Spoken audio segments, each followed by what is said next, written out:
Hello students. आज class +2 unit number 1 electrostatics के lecture number 58 में हम डिस्कस करेंगे मिसलेनियस प्रॉब्लम्स पार्ट 6। तो जितने भी हमने टॉपिक्स इलेक्ट्रोस्टैटिक्स के कवर किए हैं उनके ऊपर बेस्ड ये डिफ़िकल्टीज और प्रॉब्लम्स को हम डिस्कस करने जा रहे हैं। जैसा कि आप यहाँ पे देख रहे हो कि फर्स्ट न्यूमेरिकल है the capacities of three capacitors are in the ratio of 1:2:3. Their equivalent capacity, तो capacity means capacitance, in parallel is greater than their equivalent capacity in series by 60/11 picofarad. Calculate their individual capacitances. तो अब आपको यहाँ पर तीन capacitors दिए हैं और उनकी कैपेसिटेंस की रेशो 1:2:3 है। तो हमने क्या मान लिया कि C1:C2:C3 C2C और 3C है ना, तो ये मान लिया। अब Cp माइनस CS जो डिफरेंस है equivalent capacitance in parallel minus equivalent capacitance in series का डिफरेंस है 60/11 पिकोफैरेड। ये गिवन है हमें, है ना। तो अब हमने क्या करना है, Cp की वैल्यू C1 + C2 + C3 से आएगी, वो आ गई 6C, इक्वेशन नंबर 3। और सी एस की वैल्यू निकालने के लिए हमने फार्मूला यूज़ किया 1/CS is equal to 1/C1 + 1/C2 + 1/C3। तो वहाँ से सी एस की वैल्यू आ गई 6/11C, इक्वेशन नंबर 4। अब ये इक्वेशन 3 और 4 को आप इक्वेशन नंबर 2 में सब्स्टिट्यूट कर दो, तो वहाँ सॉल्व करने पर आपको C की वैल्यू मिलेगी 1 पिकोफैरेड। तो अगर C1 पिकोफैरेड है इट मीन C1 होगी 1 पिकोफैरेड, C2 2C है तो 2 पिकोफैरेड, और C3 3C है तो 3 पिकोफैरेड। तो ये हमारा रिक्वायर्ड आंसर है। अब न्यूमेरिकल नंबर 2 में calculate the equivalent capacitance between the points A and B as shown in figure. तो यहाँ पर आपने क्या माइंड में रखना है कि जिन दो पॉइंट्स के बीच में आपने इक्विवेलेंट कैपेसिटेंस फाइंड आउट करनी है, जैसा कि A एंड B है ना, डायग्राम में आपको नजर आ रहा है ना। तो अब आप क्या करें, A से B की तरफ मूव करें। तो आप क्या देख रहे हो कि सर्किट में जब आप A से B की तरफ मूव करोगे तो either you will follow the path 1 और यहाँ पाथ 2 फॉलो करोगे ना। तो A से B की तरफ जाने के लिए आपके पास दो रास्ते हैं ना, ठीक है। अब आप जब अलोंग पाथ नंबर 1 मूव कर रहे हो तो रास्ते में आपको दो कैपेसिटर्स नजर आ रहे हैं, 8 माइक्रोफैरेड एंड 10 माइक्रोफैरेड। तो जैसा कि मैंने पिछले लेक्चर्स में बताया कि एक ही रास्ते में जितने भी कैपेसिटर्स हैं दे आर इन सीरीज। तो it means along path number 1 तो इक्विवेलेंट कैपेसिटेंस इन सीरीज क्या होगी, CS। कैसे निकालोगे, C1 C2 है ना। तो 8 × 10/8 + 10, तो ये आ गया CS, है ना। तो ये पाथ नंबर 1 की इक्विवेलेंट रेजिस्टेंस CS आ गई। और पाथ नंबर 2 में तो आप देख रहे हो एक ही रेजिस्टेंस कैपेसिटेंस है 9 माइक्रोफैरेड। अब पाथ 1 और 2 दोनों पैरेलल में है तो CP क्या होगी, तो ये रिक्वायर्ड आंसर आ गया। अब न्यूमेरिकल नंबर 3 में आप देखिए, आपको सर्किट गिवन है C1 C5 की वैल्यू 1 माइक्रोफैरेड है, C2 C3 C4 की वैल्यू 2 माइक्रोफैरेड है, और हमने इक्विवेलेंट कैपेसिटेंस निकालनी है between points A and B। अब जब आप इधर देखिए, जब आप A से आगे बढ़ते हो B की तरफ तो ये जंक्शन है, दिस इज जंक्शन। अब इस जंक्शन पे अगर आप ऐसे जा रहे हो इस जंक्शन तक तो ये एक पाथ आ गया ना, इसको हमने पाथ नंबर 1 बोल दिया, और ये वाला पाथ नंबर 2 बोल दिया ना। अब जो पाथ नंबर 1 है आपको नजर आ रहा है उसमें कितने कैपेसिटर्स हैं? दो, C2 एंड C3, और दोनों सीरीज में है ना। तो इस पाथ के अलोंग इक्विवेलेंट कैपेसिटेंस क्या होगी? तो C2 into C3 over C2 plus C3 है ना, तो वो 1 माइक्रोफेरेड आ गई। अच्छा, अब जो पाथ नंबर 1 है उसकी इक्विवेलेंट कैपेसिटेंस हमने CS1 निकाल ली ना। अब ये पाथ नंबर 1 और पाथ नंबर 2 की दोनों कैपेसिटेंस किस में है? ये पैरेलल में है। तो इनकी इक्विवेलेंट कैपेसिटेंस CP1 कितनी आ गई? CS1 plus C1 is equal to 2 microfarad. ठीक है, तो अब इन दोनों की इक्विवेलेंट कैपेसिटेंस CP1 है। अब यहां से देखिए ये जंक्शन है, ये भी जंक्शन है ना। अब ये भी पाथ है, तो इसको हमने पाथ नंबर 3 बोल दिया, और ये पाथ नंबर 4 है। अब पाथ नंबर 3 में आप देखिए अगेन दो कैपेसिटर्स हैं CP1 एंड C4, ये सीरीज में है, तो इनकी इक्विवेलेंट कैपेसिटेंस CS3 निकाल ली सीरीज वाला फार्मूला लगा के। तो जब CS3 निकला, अब CS3 और C5 क्या है? इन पैरेलल है,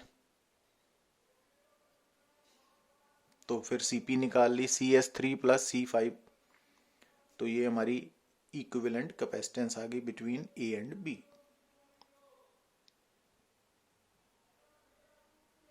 न्यूमेरिकल नंबर 4 में आप देखिए कि find the ratio of the potential difference that must be applied across the parallel and series combination of two capacitor C1 and C2 with their capacitances in the ratio 1:3 so that the energy stored in two capacitor cases becomes the same।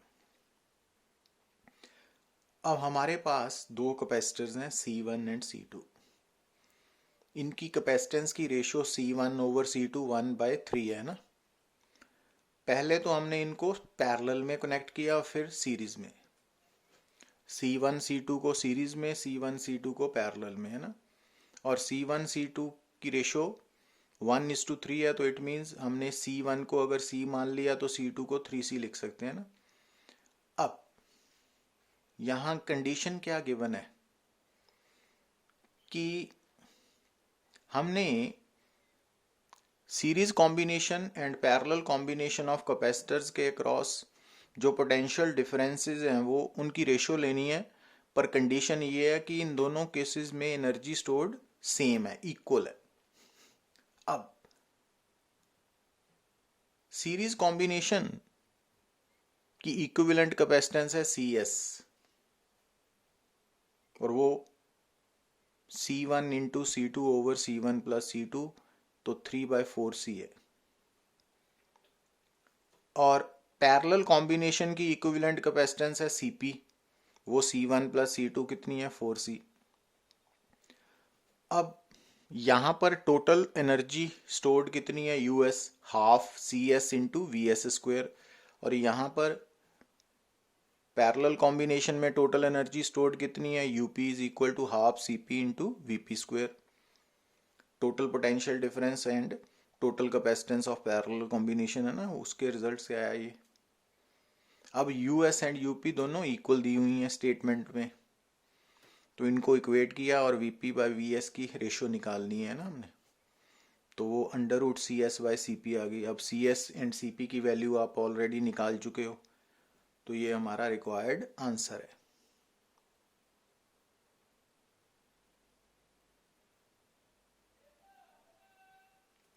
अब यहां देखिए आप number numerical 5 में two capacitors of 25 microfarad and 100 microfarad are connected in series to a source of 120 volt.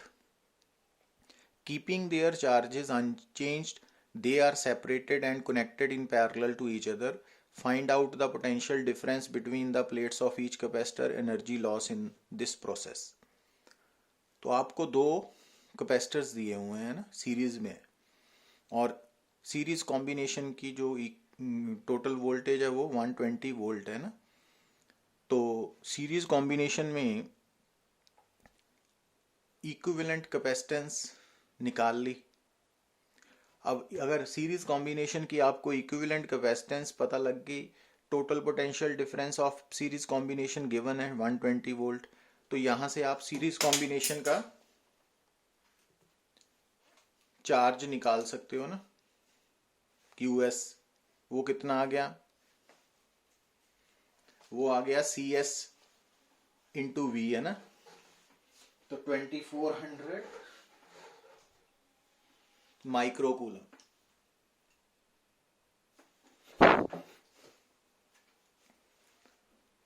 अब आपको मालूम होना चाहिए कि जो सीरीज कॉम्बिनेशन का टोटल चार्ज है QS, वही चार्ज सीरीज कॉम्बिनेशन के हर कैपेसिटर पे लाई करता है। तो इट मींस C1 पे भी चार्ज 2400 माइक्रोकूलम है, और C2 पर भी 2400 माइक्रोकूलम। अब उसने स्टेटमेंट में क्या बोला है कि ये जो सीरीज में कैपेसिटर्स है ना, इनके चार्जेस को हमने चेंज नहीं होने दिया और इनको अलग कर दिया, और अलग करने के बाद इनको पैरेलल कॉम्बिनेशन में जोड़ दिया। अब जब आप दो कैपेसिटर्स को पैरेलल कॉम्बिनेशन में जोड़ते हो ना, तो दोनों कैपेसिटर्स का जो चार्जेस है वो अपने आप को रीएडजस्ट करते हैं, और इस तरह रीएडजस्ट करते हैं कि दोनों कैपेसिटर्स का फाइनल पोटेंशियल डिफरेंस सेम हो जाए, और जिसको हम कॉमन पोटेंशियल भी बोल सकते हैं। तो इट मीन्स जब हमने इन दो कैपेसिटर्स को पैरेलल में कनेक्ट किया, तो फाइनली इन दोनों का पोटेंशियल डिफरेंस VC हो जाएगा, कॉमन पोटेंशियल है ना। और कॉमन पोटेंशियल की वैल्यू कैसे निकालते हैं, total charge before connecting with each other divided by total capacitance. अब ये जो C1 C2 हैं, इनको जोड़ने से पहले इनके ऊपर कितना चार्ज था, 2400 माइक्रोकूलम ईच। तो इट मींस इनको पैरेलल में जोड़ने के बाद टोटल चार्ज कितना हो गया, 4800, और कैपेसिटेंस क्या है, C1 प्लस C2, वो गिवन है ना 25 एंड 100। तो इसको सॉल्व करने पर VC की वैल्यू कितनी आ गई, 38.4 वोल्ट। अब अगर पैरेलल कॉम्बिनेशन में हमें कॉमन पोटेंशियल VC मालूम पड़ गया, तो हम पहले कैपेसिटर C1 पर चार्ज निकाल सकते हैं, Q1 कितना, C1 VC, Q2 C2 VC से। ये रेड कलर का नजर आ रहा है। तो ये चार्जेस आ गए पैरेलल कॉम्बिनेशन।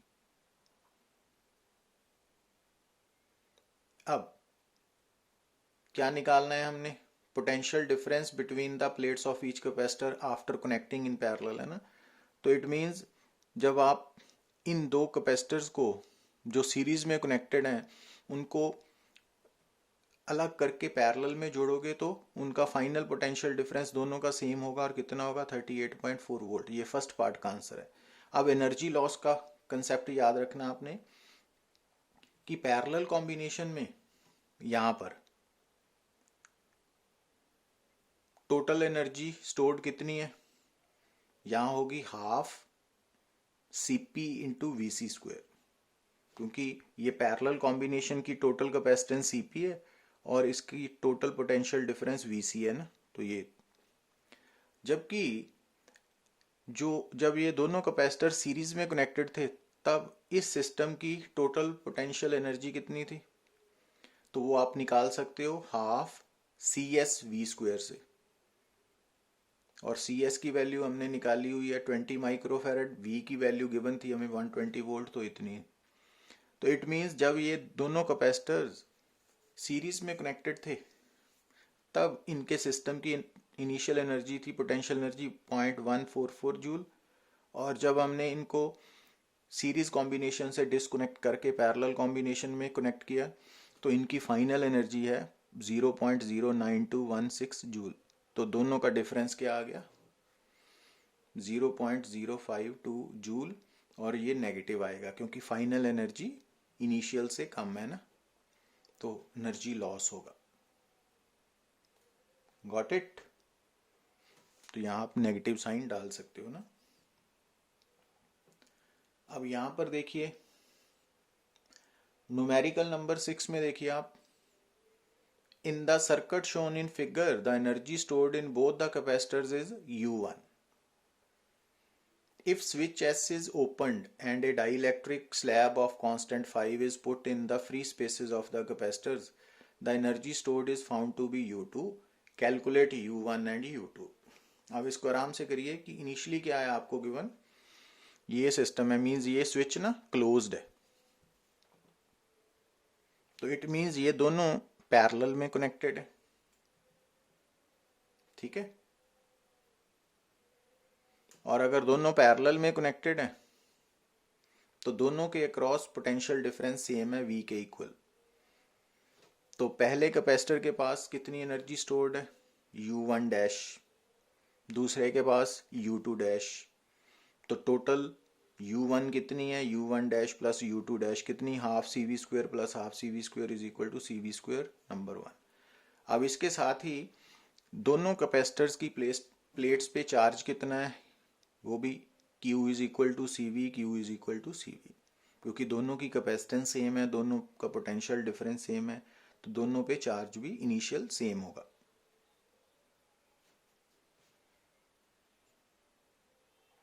अब उसने क्या बोला, स्विच को डिस्कनेक्ट कर दिया। जैसे ही स्विच को डिस्कनेक्ट किया तो ये वाला कैपेसिटर जो है ना, दिस वन, ये सिस्टम से बाहर हो गया, मींस ये आइसोलेट हो गया। और आइसोलेटेड कैपेसिटर के पास, आइसोलेटेड कंडक्टर के पास टोटल चार्ज क्या रहता है, कंजर्व, ठीक है, ये बात नहीं भूलनी। पर ये कैपेसिटर आइसोलेट नहीं हुआ, ये स्टिल बैटरी के साथ कनेक्टेड है। अब क्या हुआ कि इस कैपेसिटर के अंदर भी डाइलेक्ट्रिक स्लैब इंसर्ट की, यहां पे भी डाइलेक्ट्रिक स्लैब इंसर्ट की। अब चाहे कैपेसिटर बैटरी के साथ कनेक्टेड हो चाहे डिसकनेक्टेड हो, आइसोलेटेड हो, तो जब हम उसके अंदर स्लैब को इंसर्ट करते हैं और वो पूरी स्लैब जो है वो पूरी स्पेस को ऑक्यूपाई करे, तो उस कैपेसिटर की जो कैपेसिटेंस है वो डाइलेक्ट्रिक कांस्टेंट टाइम्स इंक्रीज कर जाती है। तो इट मींस इसकी कैपेसिटेंस भी, जो न्यू कैपेसिटेंस है वो 5 टाइम्स होगी, 5C, ये भी 5C होगी ना न्यू कैपेसिटेंस। अब क्योंकि ये कैपेसिटर आइसोलेटेड है, ठीक है ना, तो इस कैपेसिटर पे जो चार्ज है वो जितना पहले था Q is equal to CV रहेगा, मगर इसकी जो एनर्जी स्टोर्ड है U1 डबल डैश वो कितनी होगी, half Q square by C। अब इसकी C बदल चुकी है, वो C नहीं रहेगी, अब वो C डैश हो चुकी है जो 5C के इक्वल है। तो इट मीन्स अब इसमें जो एनर्जी स्टोर्ड है U1 डबल डैश या डबल प्राइम, तो वो कितनी है, half Q square by C dash.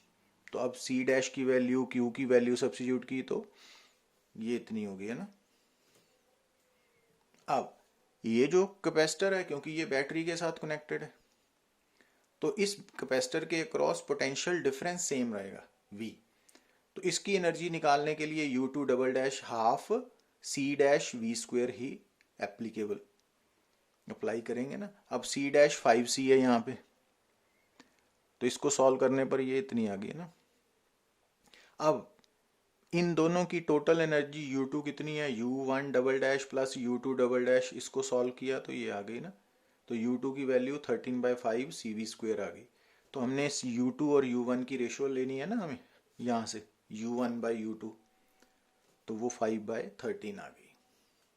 तो ऐसे स्टेप बाय स्टेप आपको सोचना पड़ेगा।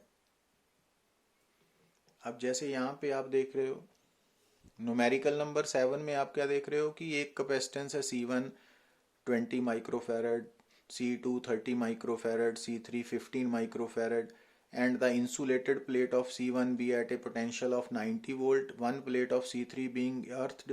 What is the potential difference between the plates of C2? Three capacitors being connected in series. तो तीन capacitor C1 C2 C3 series में है। अब C3 की एक प्लेट अर्थड है, तो जो B ये वाली ना राइट प्लेट ऑफ C3 जो है वो अर्थड है, तो इट मीन्स इस साइड का पोटेंशियल 0 वोल्ट है, और जो C1 की लेफ्ट प्लेट है वो 90 वोल्ट पे है ना, इसके अकॉर्डिंगली। अब ये तीनों कैपेसिटर सीरीज में है, तो इनकी इक्विवेलेंट कैपेसिटेंस CS निकाल ली, 1/CS is equal to 1/C1 plus 1/C2 plus 1/C3। तो वो 20/3 माइक्रोफैरेड आ गई। अब ए और बी के बीच में एक साइड का पोटेंशियल है 90 वोल्ट, दूसरे का है 0 वोल्ट, तो पोटेंशियल डिफरेंस 90 वोल्ट हो गया ना सीरीज का।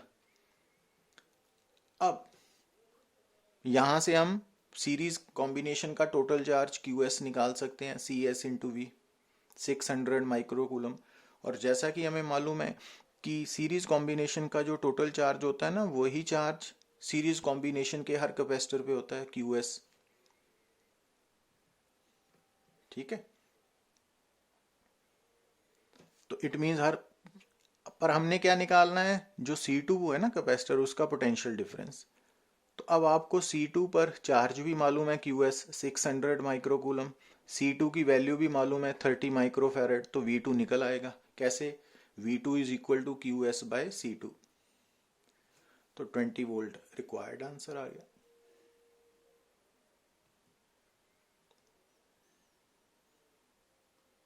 अब न्यूमेरिकल नंबर 8 में देखिए आप, तो आपको ये सर्किट गिवन है ना, यहाँ पे C1, C2, C3, C4 की वैल्यूज गिवन है। एक तो हमने इक्विवेलेंट कैपेसिटेंस निकालनी है between points A and B. अब यहाँ से देखिए कि ये वाला पॉइंट और ये पॉइंट दो जंक्शंस हैं। तो जब हम ए से बी की तरफ जाएंगे तो एक तो ये पाथ बनेगा, पाथ नंबर 2, और एक ये वाला पाथ है ना। तो पाथ नंबर 1 में आप क्या देख रहे हो, कितने कैपेसिटर्स नजर आ रहे हैं आपको? 3। तो ये तीनों सीरीज में है, तो इनकी इक्विवेलेंट कैपेसिटेंस कैसे निकालेंगे? CS1 यहां से ना,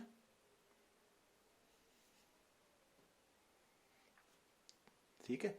अब जो पाथ नंबर 1 है उसकी इक्विवेलेंट कैपेसिटेंस CS1 हमने निकाल ली है 4 माइक्रोफैरेड।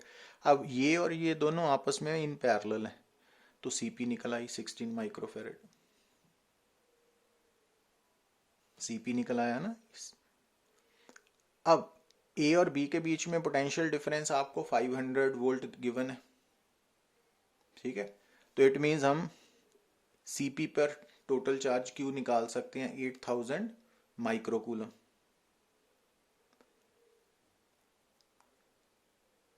अब क्योंकि यहां देखिए इस डायग्राम में C4 एंड CS1 ये दोनों पैरेलल में है ना, तो इन दोनों के अक्रॉस पोटेंशियल डिफरेंस सेम है ना, 500।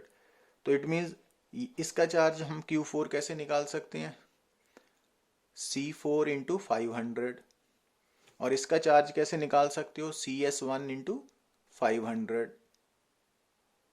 अब CS1 है 16 इंटू, CS1 है सॉरी 4 माइक्रोफैरेड, तो इंटू 500 है ना, 2000 माइक्रोकूलम। अब जो ये वाला CS1 है वो रिजल्टेंट कैपेसिटेंस है किनकी? इन तीनों की, सीरीज कॉम्बिनेशन की। तो जितना चार्ज CS1 पे होगा ना, तो उतना ही चार्ज इन तीनों कैपेसिटर्स पे होगा, क्योंकि ये QS 2000 microcoulomb charge series combination का टोटल चार्ज है ना। तो सीरीज कॉम्बिनेशन का जितना टोटल चार्ज होता है उतना ही चार्ज सीरीज कॉम्बिनेशन के हर कैपेसिटर पे होता है ना। तो इट मीन्स जो C1, C2, C3 है, इन तीनों पे चार्ज QS है कितना? 2000 माइक्रोकूलम। और C4 पे कितना चार्ज है? 6000 माइक्रोकूलम। और सिस्टम का टोटल चार्ज कितना है? 8000 माइक्रोकूलम। सिस्टम की टोटल कैपेसिटेंस कितनी है? 16 माइक्रोफैरेड। तो ऐसे आप सॉल्व कर सकते हो ना। Thank you very much.